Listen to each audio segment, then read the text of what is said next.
HOTTOGO.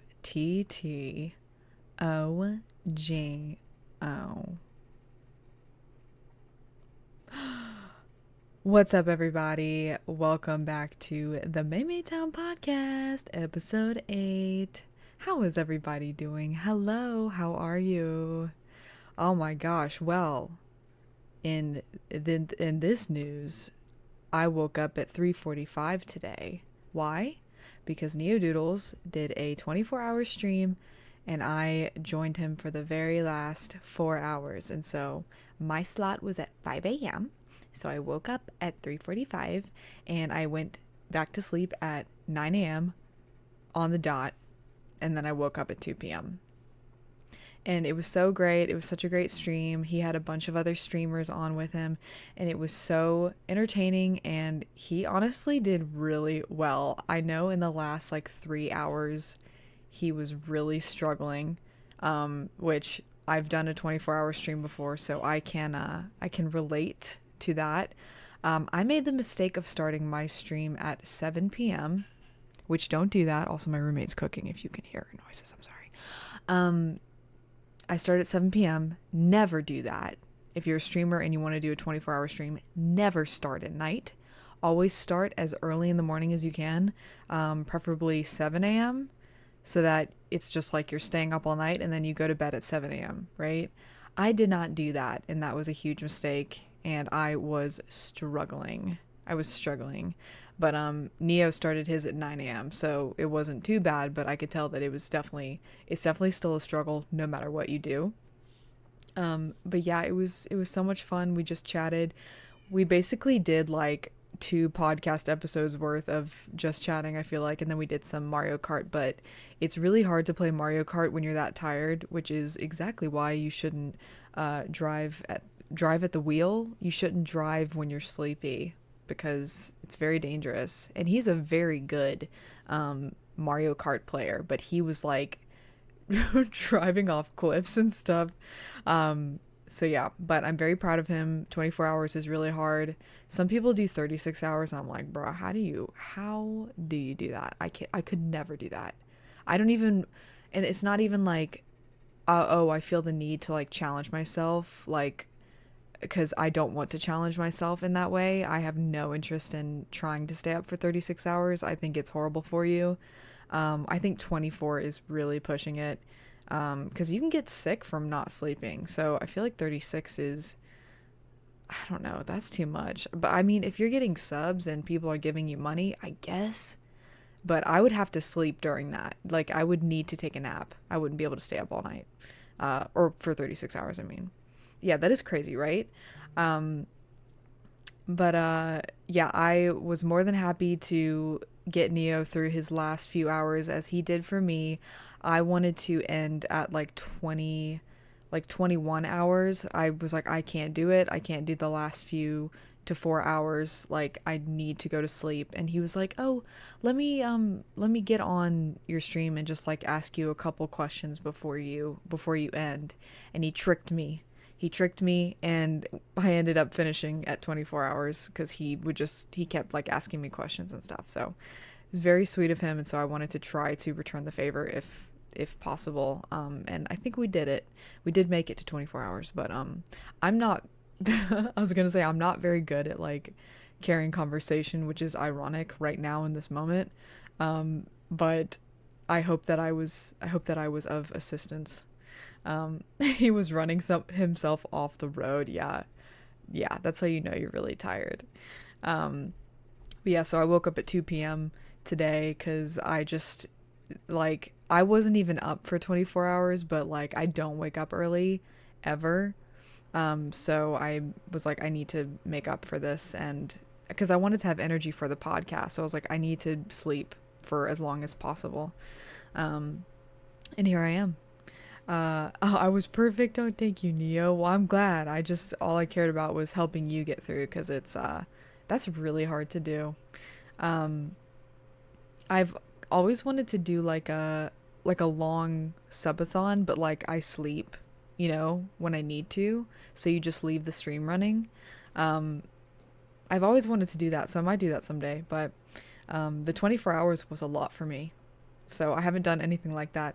The closest I've done since then was 15 hours. I did a playthrough of Star Fox Adventure, and the finale itself was 15 hours because there were just a lot of things in that game that really tripped me up. And the boss fight, I hated the boss fight in that game. So, um, but no, it was really fun. It was a great stream, and now we start planning for the next one. My second Twitch anniversary, my second Twitch anniversary is coming up in November, and I'm like contemplating if I'm going to do another 24-hour stream. I think you have to. I think that's just the rules. You have to do like a 24-hour stream for your anniversary. So I'm probably going to do another one, but I'm going to have like more scheduled guests, or maybe I'm going to try to do it when Neo is here, like schedule it that way so that I'm not doing it alone. Because that's kind of what I did my first 24-hour stream. I had Neo here and there, but ultimately I was by myself, and don't do that. That was really hard. So yeah, that's coming up November 8th. So I got to start thinking about what I'm doing for my second anniversary. But other than that, today I started watching The Last of Us for some reason. I've been watching The Walking Dead with Neo. We've been doing some Discord watch parties here and there for The Walking Dead, and that's really fun to have chat in there. And oh my god, I love The Walking Dead. It's my first time watching it. I love it so much. I had already obviously watched The Last of Us when it came out. Like, I was watching it every single week. That has to be one of the greatest shows ever created. I wanted to rewatch The Last of Us because I'm watching The Walking Dead at the same time to kind of compare them, because they are very different tellings of kind of the same story, the same problem. But each show has their own portrayal of it. And so I watched episode 1 today, which episode 1 of The Last of Us is probably like is one of the greatest episodes of television. It's like super exciting. It's scary. It's just riveting, if I could say. It's very riveting.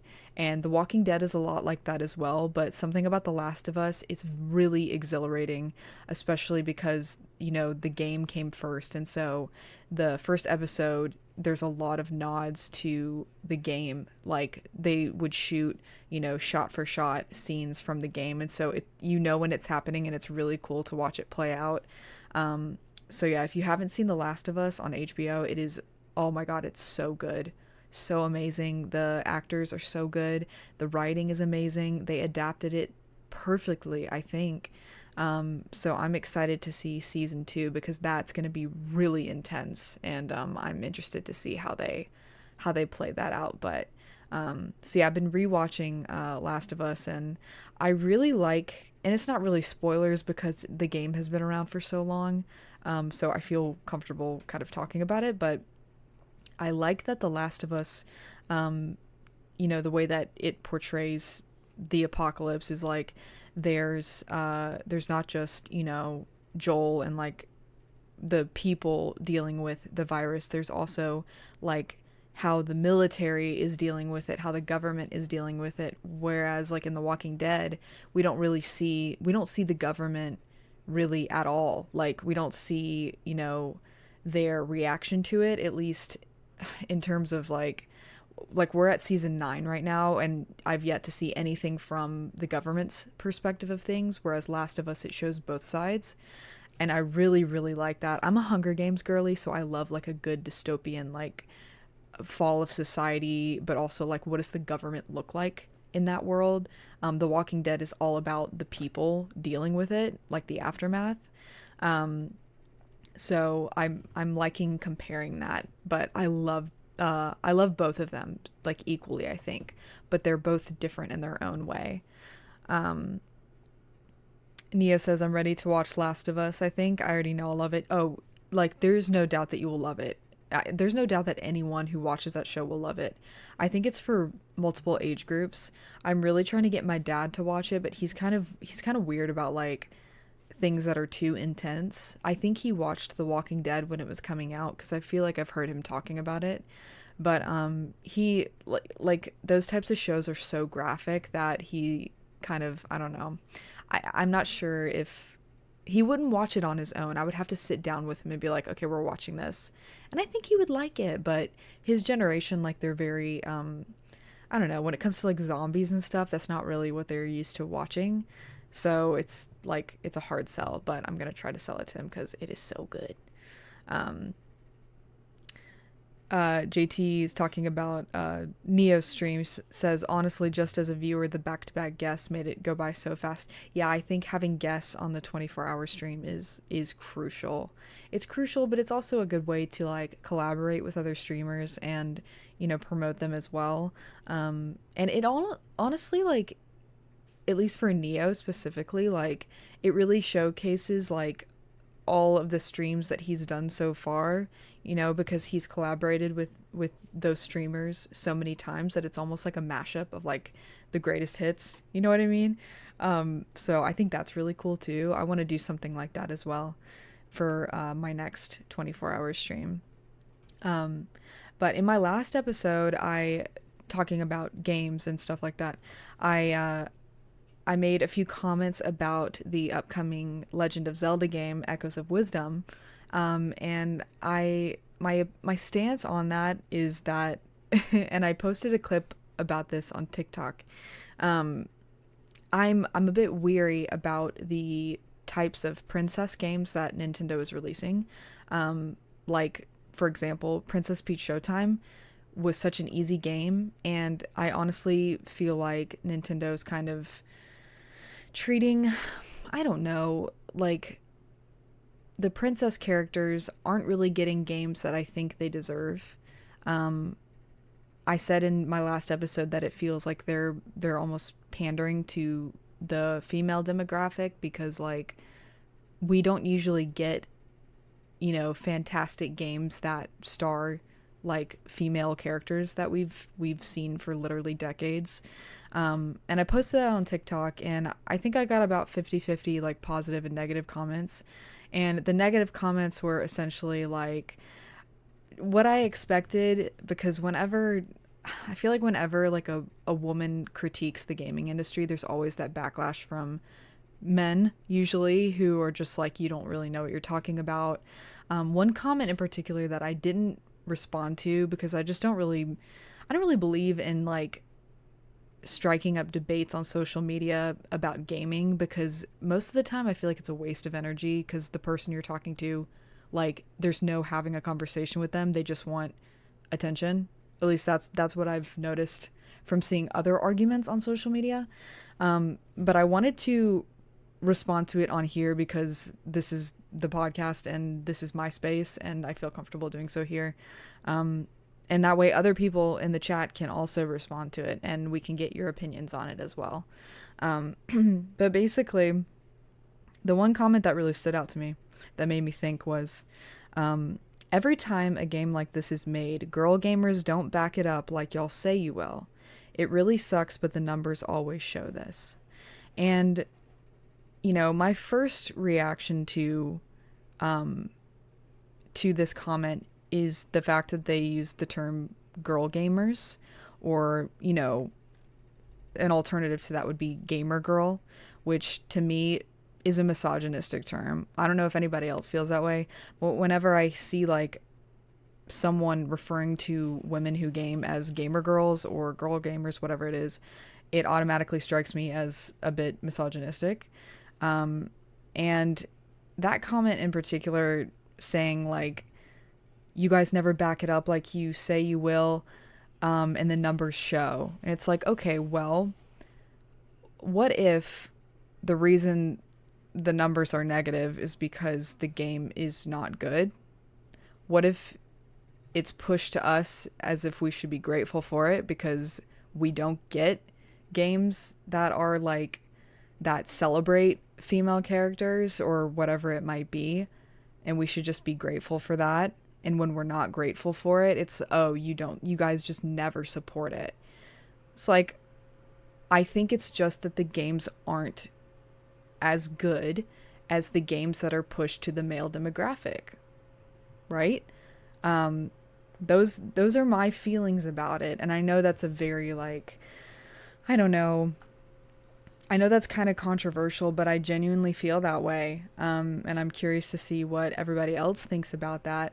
Because I feel like I see that comment all over the place in different forms. And I think it's a really important conversation to have, but I feel like it's, like just running into a brick wall every time we try to have this conversation.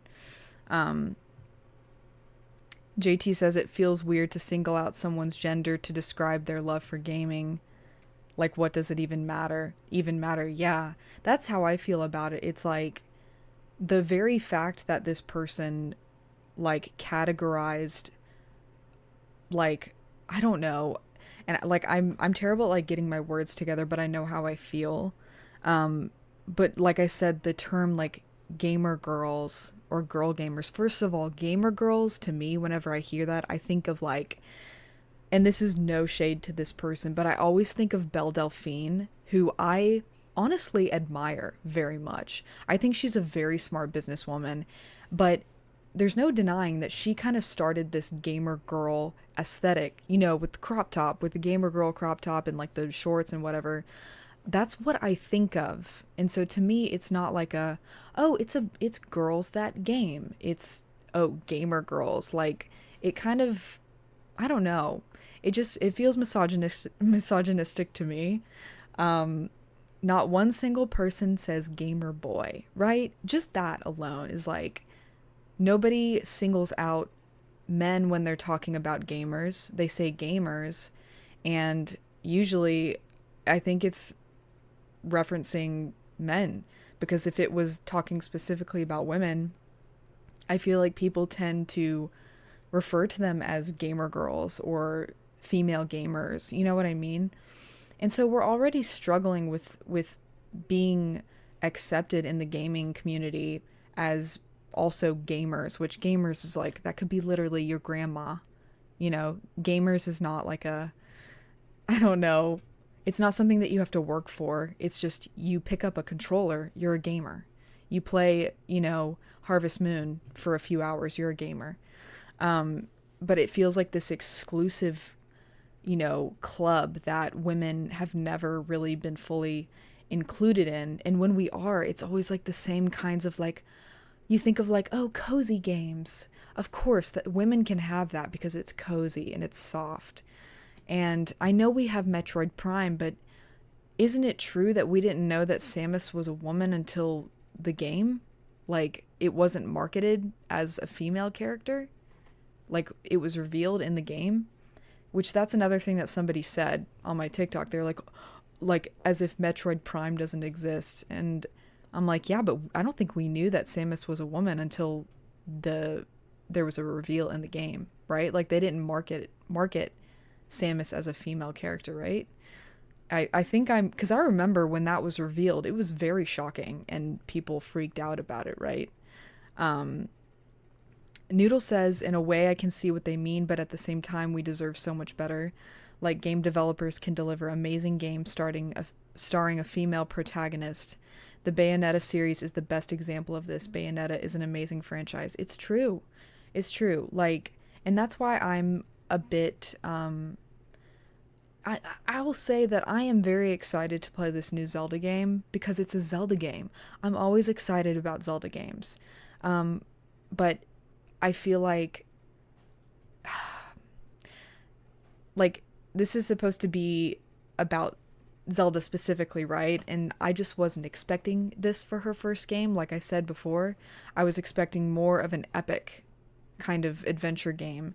And this to me is just, it's very soft. It reminds me of Princess Peach Showtime. And I know that they're probably setting up, hopefully, for something much bigger for her. I hope that's the case, but there's no way to know until they announce it, right? So I'm trying to remember what my point was that I was reading Noodle's comment. Yeah, I like we can have amazing games starring female characters. I think it's just that we don't really get the chance to very often. even with the biggest female characters like Zelda, like Princess Peach, who like you could make anything starring them and people would buy it. But why not make something that's going to be really epic? You know what I mean? Especially someone like Zelda, where it's like she comes from a very epic world, and like there's just so much potential there. And anyways, Neo says in a secret ending at the end of Metroid 1 on NES is when that was revealed. So it was barely revealed that Samus was a woman. So that's what I'm saying. It's like people will try to pull that as an example, and it's like, yeah, but you got to look a little bit deeper and like the intention behind it. I don't know. I know that it's like it doesn't really matter, but it does matter because it's just a game, but it's not just a game. I think it's 2024, almost 2025, and why are we still begging for good games that star female characters? You know what I mean? I'm trying to see if there are any other comments that struck me. It was mainly that one comment. The rest of the comments were like they were constructive, but they were still like seeing where I was coming from. They made a lot of really good examples of other games that were kind of side games, but they were still good. You know what I mean? Like someone said, I viewed it like Mario Odyssey and Wonder. But they also said we're discounting that Prime 4 was also announced. Yes, there's a new Metroid Prime game coming out, and that looks amazing. And that's where they tied in the Samus example. But I still, I still feel like that's not, I don't know. Like we talked about before, where it was like barely revealed. It wasn't really like this big like announcement when the game was I don't know. The fact that it was like a reveal that the character was a female is like, why is this such a big reveal that this female character can't be like a badass? You know what I mean? I don't know. Let's see, what else did people say? A lot of other people were saying that it's a test run before the Switch 2. It could be setting up for a bigger game for the Switch 2, which is understandable. And like I said, I'm excited to play it. I think it's going to be fun. It looks really pretty. The music sounds really pretty, so I'm excited to check it out. But I just feel like Zelda has been around for so many years, and people have been begging to play as Zelda. They were begging to play as Zelda in Tears of the Kingdom, and I think that would have been a good time for them to do that. I think it would have been the perfect time for them to do that. And still, but I will see, I'm looking forward to what Nintendo has in store. I'm trying to trust. But I just wanted to talk about the whole, like, women can't really have a critique on the game industry without it being like, oh, well, like, every time something is announced, you guys don't back it up. It's like, yeah, because it ends up not being a good game. It ends up not really being something to be proud of, so I'm going to continue to wait for something, mind-blowing, that features a female character, I'm still going to enjoy, the games that they put out, because there's things to love about all of them, but I'm not going to feel like, oh, thank you so much, thank you, this is what I've been waiting for, because it's not. But I'm hopeful that they will.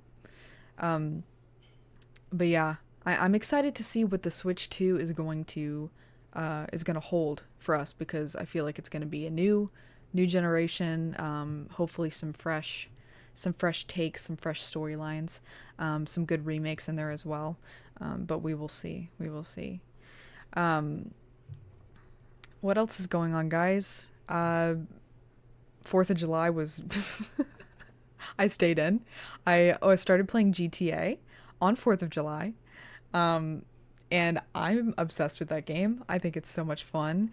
I had people asking me to play it for a really long time, and I kind of put it off because I was a bit worried about like the chat situation. I know that it has a lot of viewership all the time, but I was like, man, I really don't want to. I just didn't want to deal with like some of the. I didn't want my mods to have to work overtime, is what I'm trying to say. But it was fine, and I'm really, really enjoying it. It's hilarious. That game is so funny. So I'm going to keep playing that. But I was playing it on 4th of July, and I was like, you know, there's gunshots in the game, there's fireworks, no one's going to really be able to tell the difference. Except next door, someone was doing construction with a nail gun that sounded like they were shooting a gun off, so that was a little scary. I assume it was construction. I don't know.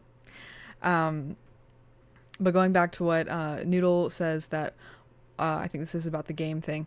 One thing I also think about it is that our adult brains see it as something different compared to a young girl's mindset.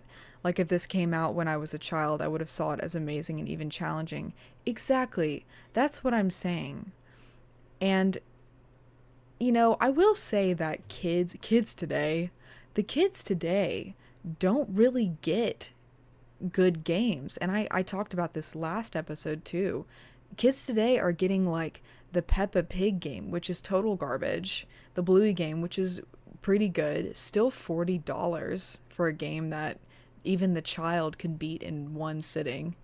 They're not really getting quality games like we were when we were kids. I mentioned this last episode, but we got literally the best games ever. Think about it, like all the best Mario games, all the best Sonic games, all the best Zelda games. We got them in the early 2000s. They don't get games like ever. They have Roblox and Fortnite and stuff like that. So I will say that like the young girls and boys getting Princess Peach Showtime, like that's great. I think that they really enjoyed it from what I saw.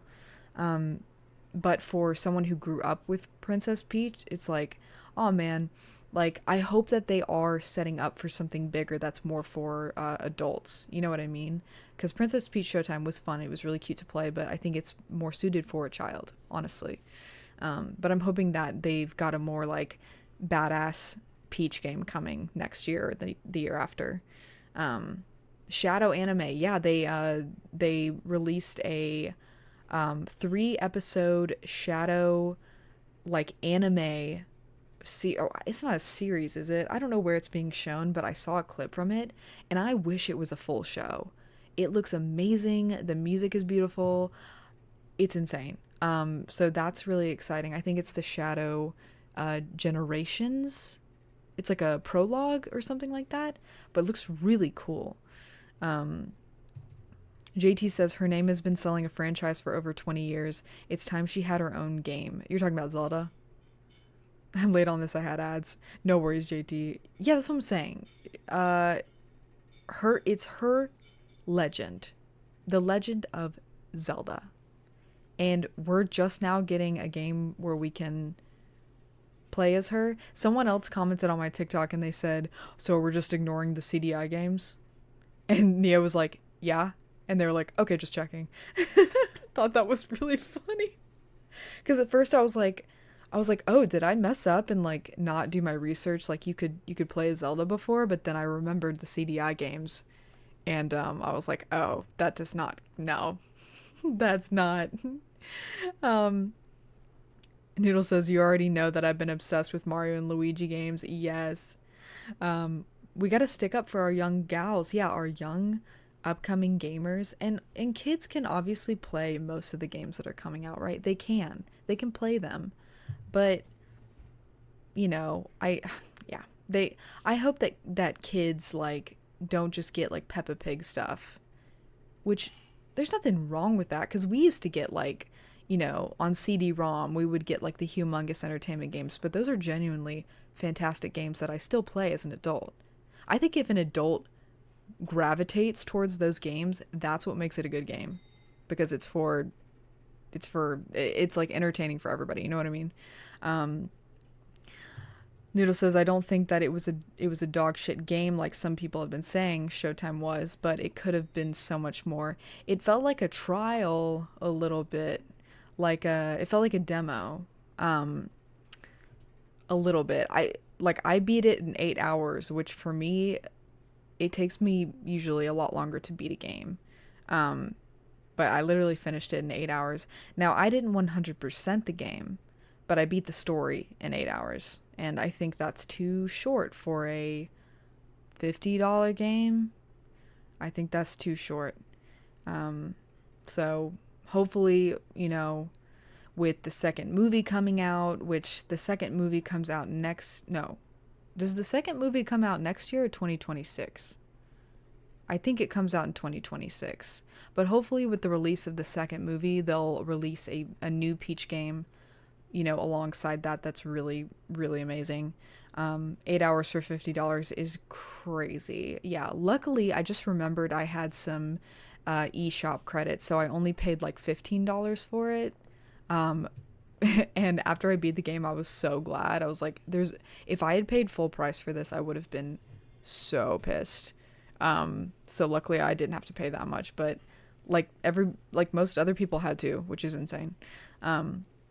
Breath of the Wild was a $60 game you could put over 100 hours in. Yeah, that is a game that should be $60. Tears of the Kingdom, I think, is an $80 game.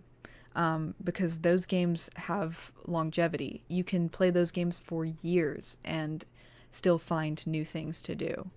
I beat Tears of the Kingdom, but there's like so much that I can still do. And I played that game for about a year straight. What even is this pricing? It's Nintendo, and they know that you'll buy it. Games are just really expensive, and they've always been expensive, but I feel like these days it's even more expensive. And there's nothing we can do about that. I'm willing to pay, top dollar for a good quality game like Tears of the Kingdom. But it has to be one that I can like get a lot of use out of, and I can stretch it. I don't think that Princess Peach Showtime is a $50 game. I think that it's maybe a $30 game. I would say 30 is fair, because it's still Nintendo, it's still Princess Peach, but they'll never price a game that low, especially when it's Mario characters. But again, I'm hopeful that they're setting up for something. I really hope that they're not going to take the numbers from Princess Peach Showtime and take that into account. Like, oh, should we even do this? Because I don't think that's a good representation of how many people would buy a good quality Peach game. You know what I mean? I will say on another note, the Sonic movie comes out in December and we still haven't gotten a trailer. I know that Comic-Con is at the end of the month. So if it doesn't get shown there, I'm like, wait, when are we going to get our trailer where we actually hear Shadow? I need to hear this voice. I got to hear the voice. I'm going to go, obviously. But it's like we should have a trailer right now. It's like less than 6 months away. Nia says just watch the trailer for the Shadow thing. Oh, the anime thing. The chills, right? It's got Maria in it. It's like a Sonic Adventure 2 kind of scene, and oh my god, it's so good. Yeah, I'm excited to watch that. I really liked when they released the Frontiers prologues. The Knuckles one especially was so beautiful. I just love the music in Frontiers. I think it's incredible. And we were talking in Neo's stream this morning. We had to talk a lot because Neo would have fallen asleep otherwise. So we talked about a lot of stuff. But we were talking about, after the third Sonic movie, like, are they just going to call it quits and not do another movie? Because what could you possibly do after the Sonic Adventure 2 plot? It's like, it is the biggest plot in the Sonic franchise. It is the glue of the Sonic franchise. And like, where would you go from there? I don't think you can. If they do, I'm a little bit nervous as to what they're going to try to do, like what story they're going to try to create. But my take is that in this movie, they're going to dump all the characters in. Amy, Rouge, they're going to do all of them, or all the main ones at least, that are in Sonic Adventure 2. And then I don't think they're going to do another movie after this. Especially because I think Jim Carrey is retiring, and there's really they can't do it without Eggman, and they shouldn't do it without Jim Carrey. If they like recasted Jim Carrey, I wouldn't even go. I don't think I would go. I know that's dramatic, but I love Jim Carrey. He's my favorite actor of all time, and him as Eggman is like like a dream come true for me, so I don't think I would be able to watch a different actor. So hearing the audience reaction was great too. People pop off for Shadow. That's what I'm saying, and that's why I'm like, where would they go from the Sonic 3 movie? There's no way. There's no way they'd be able to top that. So I think this third movie is going to be like a huge blowout, music-wise, character-wise, writing. I think they're going to include a lot of like iconic Sonic Adventure 2 moments and music and stuff like that, and I'm just really excited to see what happens. So yeah, it's gonna be good. I'm gonna be wearing my diaper. I'm gonna be wearing my diaper. I think Neo will too. I'm gonna be seeing it in Toronto with Neo and a bunch of his friends probably as well, and I'm really excited. I think we should see it twice, honestly. We talked this morning about the 4D movie experience and how I saw the first Sonic movie in 4D, which is such a huge mistake. Never see a movie that you really want to see in 4D the first time. See it the second time for goofs, because it is like a really rough experience. And I've just realized I've never told this story on the podcast before, but I have on stream a long time ago. I went to see Sonic 1 with a bunch of my friends from Nashville, and we like dressed up and everything, and we dressed up for the second movie as well. But the first movie we booked 4D, not knowing what the experience was going to be like, and we show up while the previews are still going, and the seats are already moving, which, by the way, 4D, like, the seats move, you feel things like in your back, they'll spray water at you, it's a very immersive experience. Really fun, but like I said, don't see a movie you really want to see the first time in 4D for the first time. Do it the second time. And so we show up, and the seats are already moving during the previews, and we've got our, like, snacks and drinks and stuff, and we're like, how do we get on? How are we supposed to do this? We didn't know that they were going to be moving during the previews. And so we had all our stuff in our hands, and we literally, like a bull ride, we were trying to get on these seats.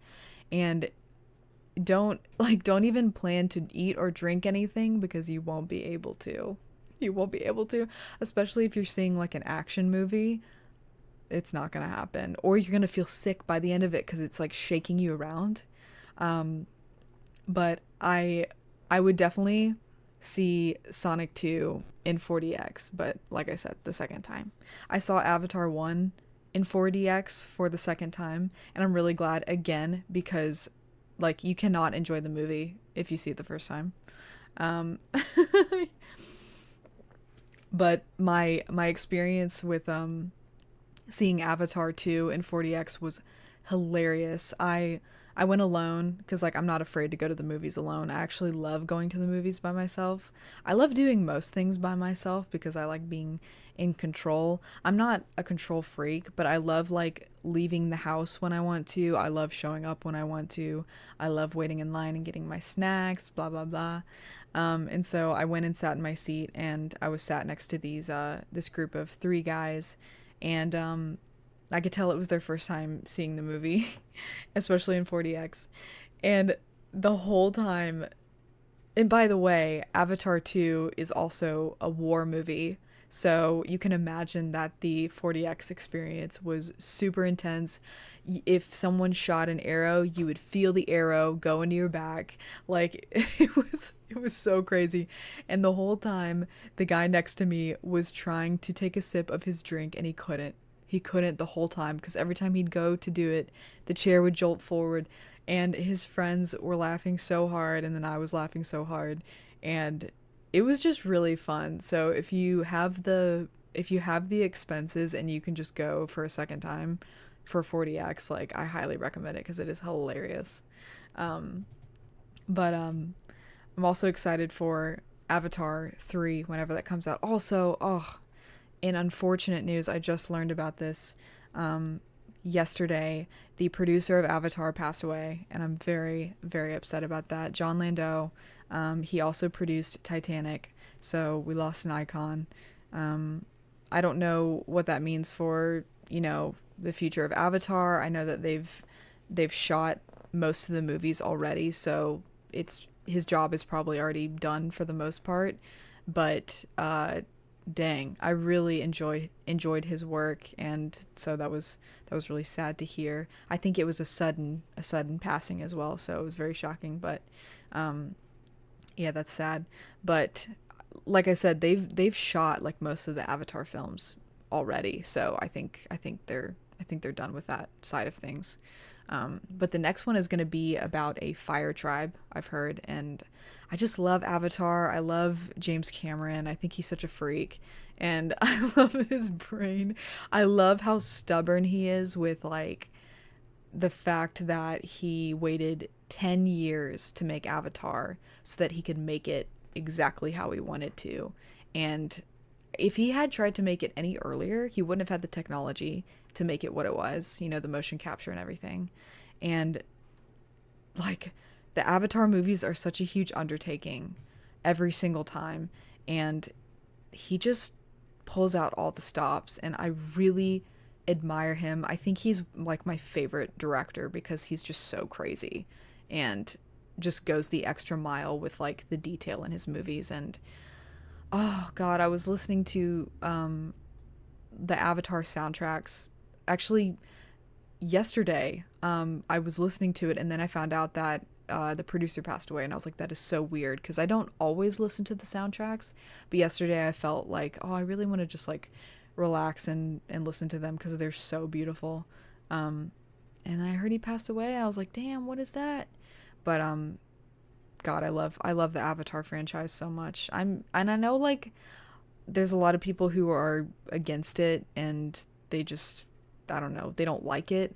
But to me, it's like one of the most fantastic franchises out there, and I just appreciate the world building so much. It's the reason why I went to film school, so like it's a huge deal for me, and I'm kind of a nerd about it, but I'm not ashamed. I'm not ashamed. I love my blue people. I would go to Pandora if I could. 100%. I would join that team. I would join the RDA, but then I would branch off and go find the Na'vi and just be like, I'm not one of them. Please accept me. I definitely didn't try to learn the language in high school. Definitely not. Nia says he likes how passionate I am about it. It's because, like, for me, it's like, I don't know, I guess it's the same thing as people who are really into, like, Star Wars. Like, it's not just, oh, I like the movies, I really enjoy myself when I'm watching the movies. No, it's like the world that is built for for those movies is so incredible and so beautiful that like I have an appreciation for all aspects of it. Especially with the Disney park, like that's a whole other level of appreciation because it's like they've now brought this world to life and you can actually go and like see it and hear it, and it's just, oh god, I love it so much. It's so cool. But as someone who is passionate about filmmaking in general, like it is such a cool like franchise to study because so much goes into it, and there's so many moving parts, and like so much time is invested in making those movies, like 5-10 years for one movie. Like those kids in the second movie, they started when one of them was, like 8 years old, and now she's 18, and only the second movie has come out. Like, that's crazy to me. Nia says seeing you in Pandora and Disney World was the best. You were just purely happy and excited. Yeah, because, like, I want to live there. I want to live there so bad. It's just, like, I don't know. Like, I know it's fake. I'm not stupid. But it's just, like, something about it heals my inner child. And also, like, worlds like Avatar, it's just, I don't know, I feel very connected to like the nature aspect of it.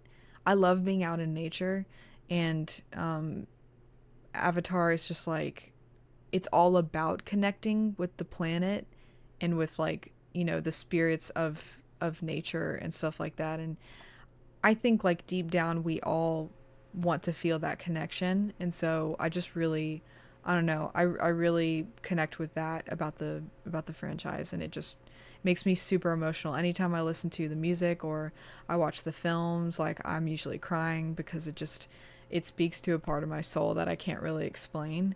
And I think we all just want to leave this planet. I think we all just don't want to be like our planet is just so like messed up, and we have so many problems, and I think we all just yearn to be somewhere that's like protected and sacred.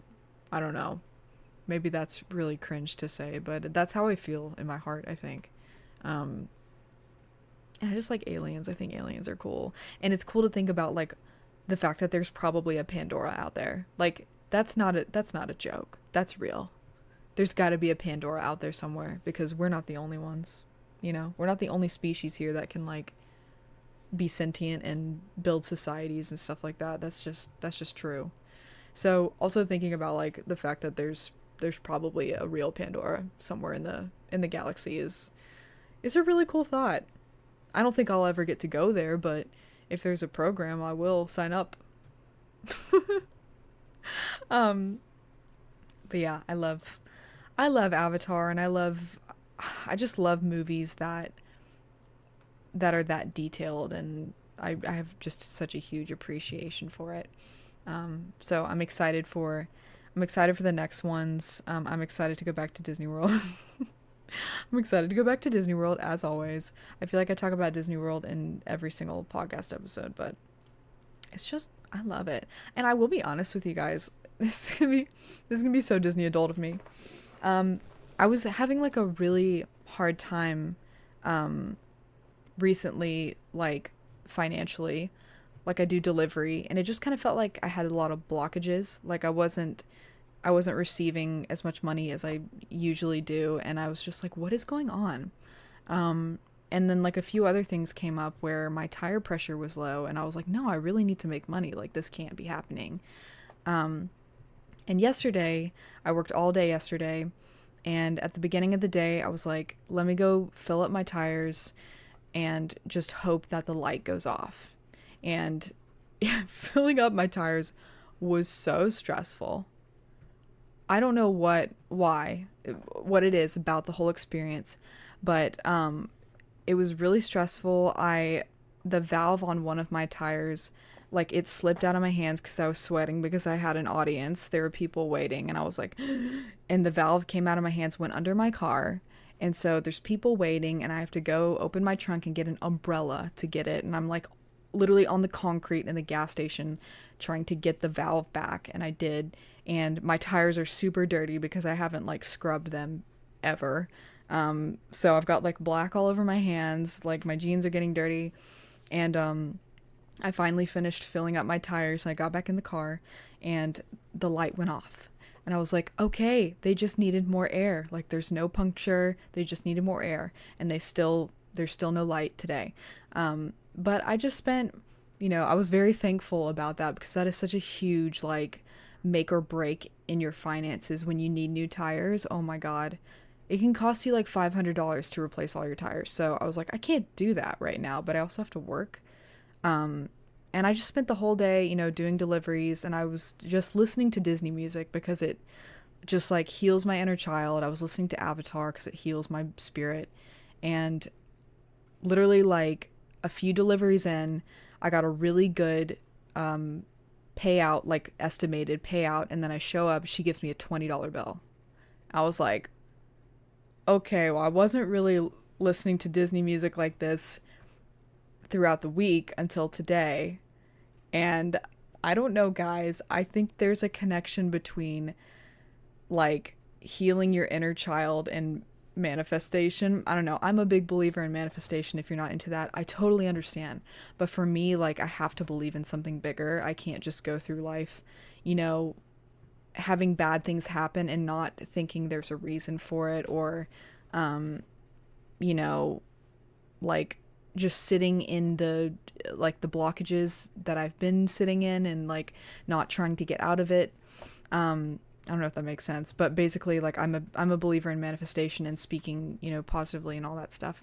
And I find that when I do indulge in my inner child, good things do happen, and I think there's a big connection there. So if you are experiencing blockages like that, or if you feel like you're like, oh, the money's just not coming in, or I just feel like a lot of bad things have been happening, try just sitting and doing something that your inner child would be really happy about, or something that just makes you emotional in a very positive way. Like, music does that for me.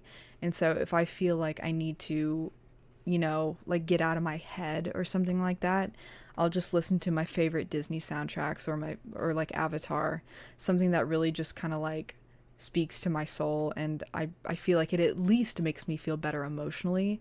But yesterday I just had a lot of really good things happen, and I was like, I think it's because I'm like allowing myself to just sit with, like, I don't know, just like, I don't know, indulging my inner child. Like, I think that's just such a huge thing. And I don't know, give it a try. Don't take my word for it, just give it a try and see what happens. But I think if we all did that, we would like accomplish a lot of our dreams. And so I'm gonna continue to do that. I'm gonna keep being childish. Okay. What up, Autolycos? Is it Autolycos 7? I always like it when people do some cool original world building. That's what I liked about Avatar. It's just being something new and different. Exactly. That's why I like it too. I remember when I first saw Avatar, my dad took me, I've told this story before, but it was the last day of my summer, or my second semester exams. I was in 8th grade going into 9th grade, and it was summertime, and my dad was like, let's go see this weird new alien movie that just came out. And I was like, okay, like, whatever. And we went, it was Avatar, and I remember leaving the theater and I was just like, this just changed the trajectory of my life and what I want to do with my life.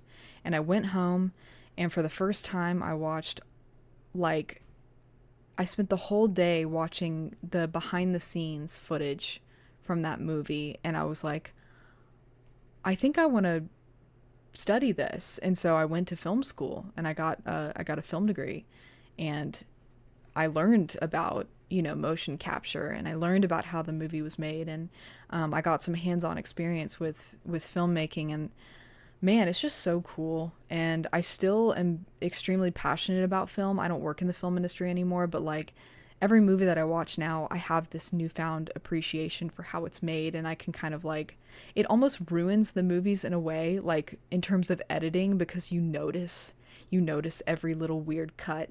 And so sometimes it can be not such a great thing, but ultimately it's just given me an appreciation that I wouldn't have had if I hadn't studied it.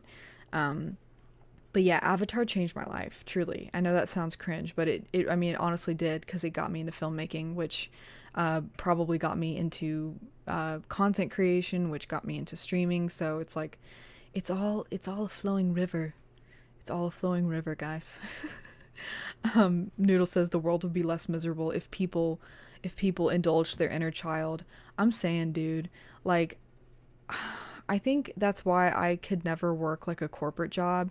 And believe me, I've considered it because money. But I just see on TikTok, like, people who just sort of succumb to these corporate lifestyles because they just want the money. They're the most miserable people.